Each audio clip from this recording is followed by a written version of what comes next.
নমস্কাৰ সকলোকে। বাকি ভিডিঅ'খিনি দেখিছেনে? অকণমান স্পীড কৰিয়ে দেখাইছোঁ, মানে বহুত দীঘল হৈ গ'লগৈ ভিডিঅ'টো, আৰু মই 1 মিনিটৰহে ভিডিঅ' বনাওঁ যিহেতুকে, সেইকাৰণে। এয়া দেখিছেনে, ল'ৰা তেনেকৈ শুৱাই দিলোঁ, এয়াৰপৰ্ট পাই গৈ পেলাই উপায় নাই, সেয়ে তেনেকৈ শুলে, উঠি সেয়া মুখখন সেয়া অৱস্থা। তাৰপিছত এয়া বৰ্ডিং পাছ লৈ আমি ভিতৰলৈ সোমাই আহিছোঁ। তাত এয়া ল'ৰা ঠাণ্ডা লাগিলে বাপেকৰ জাম্পাৰটোকে উডিটোকে পিন্ধাই দিলোঁ, তাৰ ভাগৰ এটা পিন্ধাই আনিছিলোঁ, তথাপিও তাৰ ঠাণ্ডা লাগি। তাৰপিছত যেনিবা এয়া বাছ আহিলে ফ্লাইটলৈ বুলি, প্লেনলৈ। তাৰপিছত বাছত উঠি আহিছেনে, বৰষুণ ইমান ধৰি ৰাখি লাষ্টত আমি উঠিব সময়তহে বৰষুণ যে কিয় আহিবলগীয়া হ'ল। মই ভাবিছিলোঁ অলপ ভালকৈ ভিডিঅ' বনাম, কিন্তু নহ'লে। দেখিছেনে, বৰষুণৰ কাৰণে দৌৰা দৌৰি কৰি উঠি গৈছোঁ ওপৰলৈ বুলি। তাৰপিছত আমাৰ ছিট নম্বৰ পাই গ'লোঁ, 8 নম্বৰ আছিলে ABC।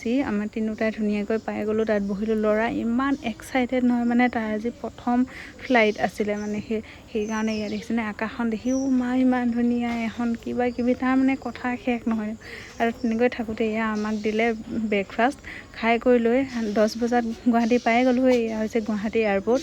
ইমান ধুনীয়া পৰিৱেশটো বনাই কৰি থৈ দিছে নহয়, আৰু গোটেইবিলাক যে বেম্ব'দি, মানে বাঁহেদি বনোৱা, ইমান ধুনীয়া লাগিলে। বাকী আকৌ লগ পাই আছোঁ নেক্সট ভিডিঅ'।